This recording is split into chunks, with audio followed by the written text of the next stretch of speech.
This is North Georgia's News Talk. WDUN. This girl is on fire. I am thankful for this day on Game On because our show is kicking. And I'm thankful for all of you listening on AM 550 and FM 102.9 WDUN. Coming up, we're going to preview the state football quarterfinals with Morgan Lee, sports editor for AccessNorthGA.com. But first, we have a special treat on this day before Thanksgiving. And that's Georgia Southern coach Jeff Monken, whose team went into the swamp this past Saturday and beat the Florida Gators. 4th down and 2 at the 16-yard line. Snap to Morningweg. Looking right. Moving. Looking. Throwing. Catch is made. And it's over and complete. Georgia Southern will win this one. The Eagles drain the swamp. Happy Thanksgiving, Merry Christmas, and Happy New Year, Eagle Nation. Remember this day, November 23rd, 2013. Georgia Southern just beat Florida 26-20. Hey now! That's the call you heard on AM 550, FM 102.9 last Saturday when Georgia Southern beat Florida 26-20. Coach Jeff Monken was changing his 3-year-old daughter's diaper. Not kidding when I say that. When I caught up with him earlier today. But we were still able to hold a long conversation. And we're going to bring it to you in 2 parts, the first 2 segments of this Wednesday edition of Game On. Part 1, which we'll bring you now, began with my asking if he's still riding the high from a win in the swamp. I don't know if I'd say I'm riding a high. I'm just so excited for our kids. Just the way they were able to finish this season. And Georgia Southern's been a program that's been ultra successful since Irk started the program in 1981. And our players, particularly our seniors, have been to the national semifinals 3 years in a row. And you know, they've been very successful. They've been a part of 2 conference championships, and the bar is set really high here. And this was getting ready to be a season that was kind of going to be lost in the history books of Georgia Southern football as maybe just the transition year. You know, they were told all year, well, you're not eligible for the conference championship and you're not eligible for the playoffs with the move up to FBS. You know, what do you got to play for? And you know, when we told our guys back in March that they weren't going to be eligible for those things, you know, that was a letdown. And having gone to the semifinals 3 years in a row, and to not have that opportunity to go back and try it one more time to try to get to the national championship game, I think was really disappointing for our kids. It was disappointing for all of us. But to be able to finish this year with a win like that at the University of Florida, and Georgia Southern had played 20 of those games against FBS opponents, and we had fallen short. They'll come close many times, had fallen short every time, and what an accomplishment. And it gives this team that wasn't eligible for the conference championship, that wasn't eligible for the playoffs, something that they'll remember for the rest of their lives, and something that this team will be remembered for. I know that it's got to be hard, and not necessarily at Georgia Southern, because you've got football players at Georgia Southern, men who chose that school over FBS schools because of the program that exists there. So, you know, but still got to be a little hard to get guys motivated when, and you said it, they're really not playing for any type of postseason accolades as a team. But I want you to think back to the week of preparation before going to the swamp, before playing the Gators. Could you sense something special brewing in your guys? Was there a renewed focus? I thought we had a great week of practice. I thought our guys were ready to go at the start of the week, intent on doing something special and having the best game that they'd played all year, and playing the best game they'd played all year. And you know, we went to Georgia last year and played a great first half, and they got away from us in the second half. The previous year we went to Alabama and played a great first half, and they too got away from us in the second half. But each time we've gone into one of those football games, we've gone in with the intention to win, not just to enjoy the experience or just to do the best we could. At Georgia Southern, when we play a game, we expect to win, and when we don't, there's genuine disappointment. And all you had to do is be in the locker room of those games, the Georgia game, the Alabama game, and our guys were disappointed. I mean, they were, it's like losing anybody. The expectations to win. So I really felt like we prepared that way. Last week we talked about all the things we needed to do and how the game needed to go, and it's just uncanny that the game went almost exactly like we talked about it needing to early in the week. A true testament to the way that you prepare your guys, that it went the way you expected it to. Now, this year's seniors, among your first recruits at Georgia Southern, it had to make it all the sweeter to be able to send them out the way you did, even though you couldn't make it to the semifinals for a fourth straight year. A great way to send that senior class out. This game came at the perfect time to have it be the last game of the year. These seniors can remember it and enjoy it forever. The rest of our team that's coming back, we get 8 months to enjoy this game and enjoy this win. And, the last 3 years, as I said, we've gone to the semifinals, we've lost, and we've had to endure that and feel the pains of not getting it done. And so it really was a great way to finish the season. And I'm so glad if we were going to have a chance to win this game, which we did, if we were going to accomplish that first in program history and beat an FBS program. I'm glad it came at the end of the year, and that we don't have another game next week where we got to kind of put it on the back burner and not be able to enjoy it. Our guys have really been able to fully enjoy this win, so I'm so happy for them. You all will be an FBS team next year playing in the Sun Belt Conference. Is this a motivational tool, the likes of which you couldn't create yourself? I think it just sets a bar for our team going forward. I mean, we've done it.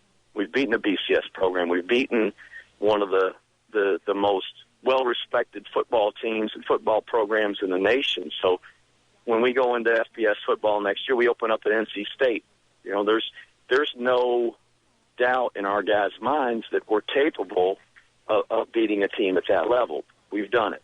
So I think it really is a great precursor for our move and the fact that we're going to play a whole schedule of FBS opponents next year.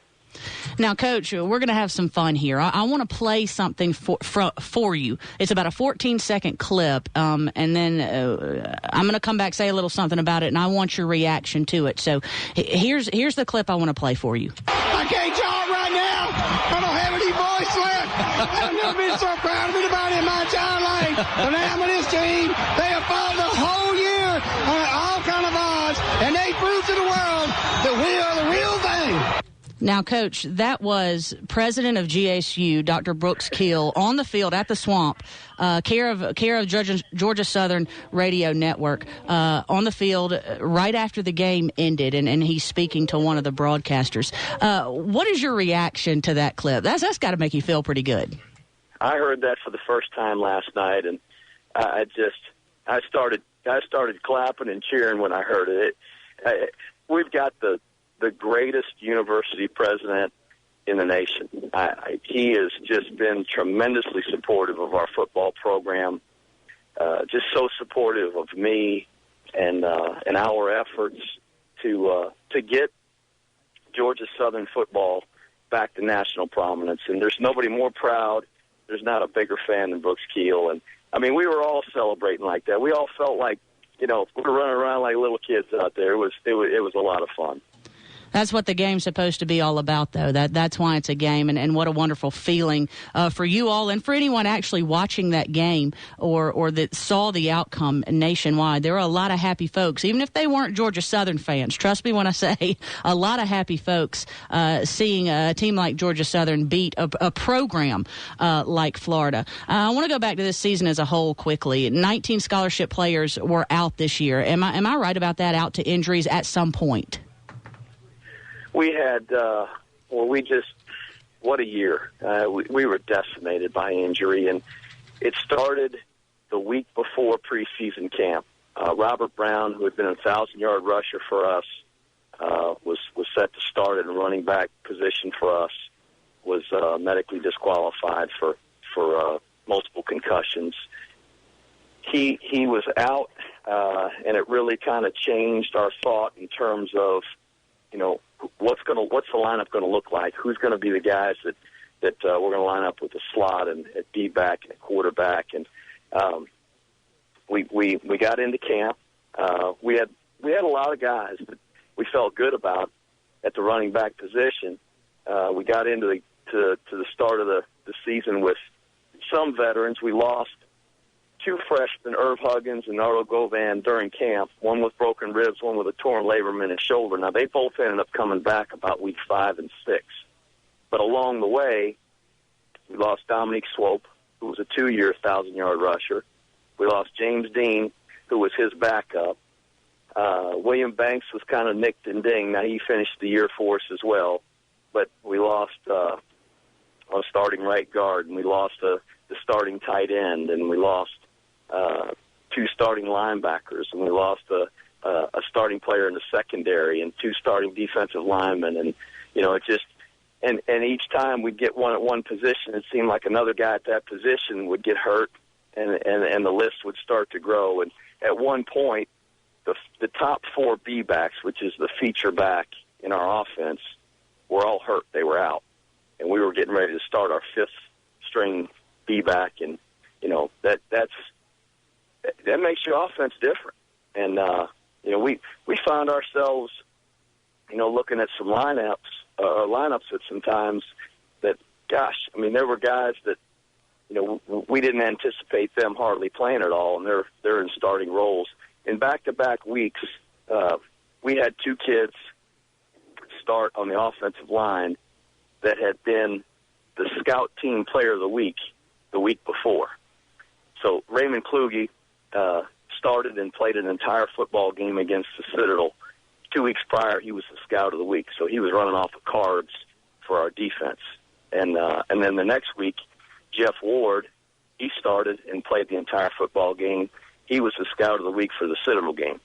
So it was really something to see. But that just makes me more proud of these guys and that football team that we took down there to Gainesville. That's a lot of guys that just weren't frankly in the lineup, weren't even guys that maybe would have been playing had we been healthy, and that probably makes it even more special. Coming up on this Wednesday edition of Game On, part 2 of my interview with Georgia Southern football coach Jeff Monken, and your chance to enter the drawing for 2 nights at the Gaylord Opryland Resort. Come back and join us. We're continuing our conversation with Georgia Southern coach Jeff Monken. His team 26-20 victors over SEC perennial powerhouse Florida Gators this past weekend. Coach, you're talking about the injuries and how your team was decimated by injuries. There have been a good number of college teams decimated by injuries. One in our area of North Georgia, and that's the University of Georgia. A lot of times injuries are used as excuses. You all clearly didn't use injuries as an excuse going to the Swamp and beating Florida. So as a coach, how do you overcome that? How do you overcome injuries? Using your 5th-string B-back, that's unbelievable. He was on the scout team. How do you overcome those injuries and do it in a fashion that leads to being the first FCS team to beat the Florida Gators? I think, number one, we don't make any excuses with our kids. We don't allow them to come up with excuses about why they can't do something or why we can't accomplish something as a team. And each time a guy gets hurt, the expectation is the next guy's going to step up and he's going to make a play. And the standards aren't lowered for the guy that comes in behind the starter or the backup, or even if it's the 5th-string guy. The standards are the same and the expectations are the same because Georgia Southern's a special place. It's a place with expectations maybe unlike anywhere else. They're as high here as they are anywhere in the country. And it doesn't matter who we play, the expectation is that we're going to win. And that starts right in our locker room with our football team. So if you're going to play at Georgia Southern and you're in the game, well, you better be ready to perform. And, injuries are a reality. They're not an excuse. It's a reality. And certainly I felt like we could have been more productive and probably a better football team at times during the season had we had a completely healthy football team. But, the fact of the matter is we weren't. And we had to work through that, and we had to grow through that. And we had some guys that had to improve, and a lot of those guys did. Kevin Ellison started the game against Florida and played the whole season, the whole game against them at the beginning of the season, had not taken a snap in a college football game. I mean, he was kind of learning his way and feeling his way through, and over the course of the year, he matured, he got better, and had he not had that experience, he probably wouldn't have been able to lead us to the victory like he did on Saturday. And we had a lot of guys in the same situation at other positions that continued to improve as they played throughout the year. We dressed over 20 freshmen at times during the season. We finished the year traveling with and on our dress-out squad with 19 freshmen that were dressing and playing, whether they were starting or playing on special teams or whatever they were doing. We a young football team, so that's good for our future, but typically you'd like to have a bunch of fourth and fifth year seniors. Yes, you would. And let me tell you what, when the fruition of that growth that you just mentioned is beating the Florida Gators in the swamp, and I think that gets overlooked. In the swamp, you beat the Florida Gators. That's a pretty darn good job of coaching and rallying your guys. We want to wrap up our time together, Coach Monken, with a little bit of fun, off-the-cuff questions. This is the first Thanksgiving in 17 years that you aren't preparing for a football game of some sort. What are your plans? Well, I'm actually going to spend the weekend with my wife's family in New Smyrna Beach, Florida. We're going to enjoy just having some family time. I'm going to play with my daughters, and we'll run around outside and play Barbie dolls and do whatever they want to do. I mean, I'm just going to enjoy the time with them. I'll watch a lot of football this weekend. There's some games that I'm particularly interested in seeing, and I'm looking forward to that. I'm sure going to miss practicing on Thanksgiving Day, though. That's been a great tradition and a source of pride because it's meant either playing in the playoffs or playing in a big rivalry game like the Army-Navy game or the Georgia Tech-Georgia game, and I'll miss that. But hopefully those practices and those games will be in our future here at Georgia Southern. I'm sure they will. A perfect segue into my next question, my final question. It's a two-parter. I'm not going to ask you to make picks, but if you want to, that's fine. But I want your insight into a couple of rivalry games going on this weekend. Obviously, this weekend, great if you're a college football fan because a lot of in-state rivalries happening on the field. I want to start with South Carolina Clemson. Now, you've got a young man on your staff in Jabo Shaw, whose brother is the starter for South Carolina. So we don't want to tick Jabo off too much here, but what's your take on South Carolina Clemson and who you got in this one, if you're willing to tell us? Those are two great football teams, two very well coached football teams, and I'm certainly not going to pick who I think is going to win, but I think the world of the Shaw family and Connor. I recruited Connor when I was at Georgia Tech and was sure disappointed when he didn't come join us as a Yellow Jacket, but what a career he's had there. I think last week he became the winningest starting quarterback in school history, which just what a great job he's done for them. But I think that Clemson team's really special. They're talented and athletic, and gosh, they got it going. Dabo Swinney's done an unbelievable job there, and I'm sure it's going to be a great football game. And the final one, it's the one that nationwide everybody's going to have their eyes on. If you are a college football fan, this is the game you're watching Saturday at 3:30 on CBS. That's the Iron Bowl, Auburn, Alabama. Gus Malzahn, you talk about what Dabo Swinney's done at Clemson. What Gus Malzahn's done at Auburn is unbelievable. You think they've got a chance against the Crimson Tide? I absolutely do. I mean, they got a great football team, and he's a terrific football coach. What he's done in his career and what he did there at Auburn as an assistant, and then at Arkansas State, the job he did there, and to come back into Auburn when it looked like that thing was just kind of in the dumps, and everybody's questioning, gosh, what's wrong with Auburn, and can they do it? And I think he just has done a marvelous job of turning that thing back around. And obviously there's got to be something special about him and the relationship he he has with the players and the job he does with the staff to just get that thing going and get people believing again. But I will tell you from experience playing against the University of Alabama 2 years ago, I don't know if there is a more well-coached football team, a tougher, more physical football team in the nation than Alabama. I have such tremendous respect for that program and the job that Coach Saban does. I mean, just unbelievable. And